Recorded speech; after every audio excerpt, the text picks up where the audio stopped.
Vishrambag police Thane हद्दीमध्ये अंमली पदार्थ विक्री विरोधाच्या अनुषंगाने विश्रामबाग पोलीस ठाण्याचे पोलीस निरीक्षक ईश्वर ओमासे यांनी सदर अंमली पदार्थ विक्री बाबतीत गुन्हे प्रकटीकरण शाखेस सूचना दिल्या होत्या।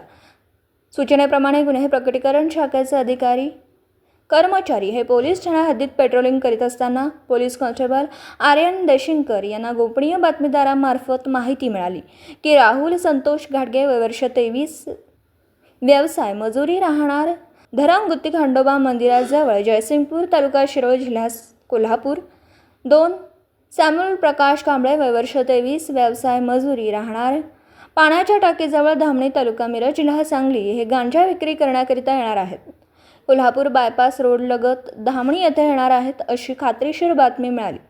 मिळालेल्या बातमीप्रमाणे गुन्हे प्रकटीकरण शाखेकडील अधिकारी व अंमलदार यांनी कोल्हापूर बायपास रोड लगत धामणी येथील ए.बी. पाटील शाळेकडे जाणाऱ्या रोड लगत लागलेच सापळा रचून राहुल संतोष घाटगे वय वर्ष 23, व्यवसाय मजुरी, राहणार धरमगुत्ती खंडोबा मंदिराजवळ जयसिंगपूर, तालुका शिरोळ, जिल्हा कोल्हापूर, सॅम्युअल प्रकाश कांबळे वय वर्ष 23, व्यवसाय मजुरी, राहणार पाण्याच्या टाकीजवळ धामणी, तालुका मिरज, जिल्हा सांगली यांचा वॉच केला असता ते एका मोटारसायकलवर त्यांच्या हातामध्ये असणाऱ्या पांढऱ्या रंगाच्या पोते असल्याने त्यांचा संशय आल्याने गुन्हे प्रकटीकरण शाखेचे पोलीस अधिकारी अंमलदार यांनी त्या ठिकाणी छापा टाकला असता मुख्य आरोपी राहुल संतोष घाटगे यांच्या ताब्यात तब्बल 4 किलोग्राम गांजा मिळून आला।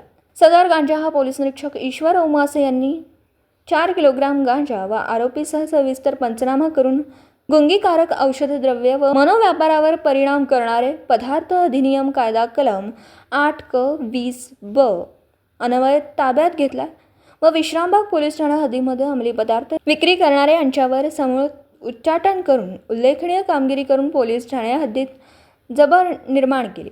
सदरची कामगिरी ही विश्रामबाग पोलीस ठाण्याकडील पोलीस निरीक्षक Ishwar Omase, police Nale, police head constable Amar Mohite, police head constable Basavaraj Shirguppe, police constable Vijay Patil, police constable Prashant Malis, police constable Sanket Kanade, police शिपाई आर्यन देशिंगकर, पोलीस शिपाई Mohammad Mulani, police constable Yogesh Patil, police constable Popat Nagargoje, police constable Sunil Patil, Pooja Jagdale व चालक शामू काबुगडे यांनी पार पाडली आहे। तसेच सदर गुन्ह्याचा तपास स्वप्नील पवार, पोलीस उपनिरीक्षक विश्रामबाग पोलीस ठाणे करीत आहेत।